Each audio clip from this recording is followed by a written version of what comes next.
طلاهاتو که آوردی؟ آره آوردم. تو صندوقه. مامان اشتباه کردی، نباید به شاهمیر میگفتی که بره. اگر بره خرج خونه رو چیکار میکنی؟ دختر، این پسر بی غیرت رو میخوام چیکار؟ بود و نبودش فرقی واسم نداره.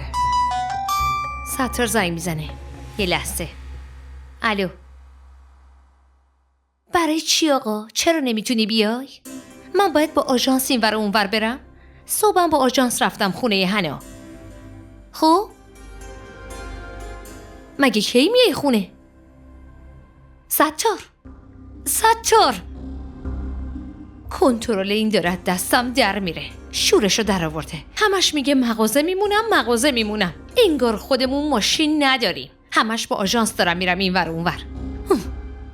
دخترم، یکم رعایت کن. نکنه تو هم بارو بندیلتو جمع کنی بیایی رو سرم. اینجا دیگه خونه نیست، دیوونه خونه است. کجا تشریف میبرید با کفشای ورزشی؟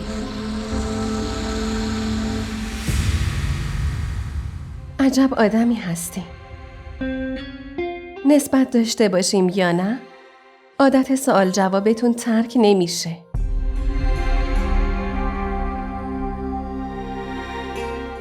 مامان دیدی؟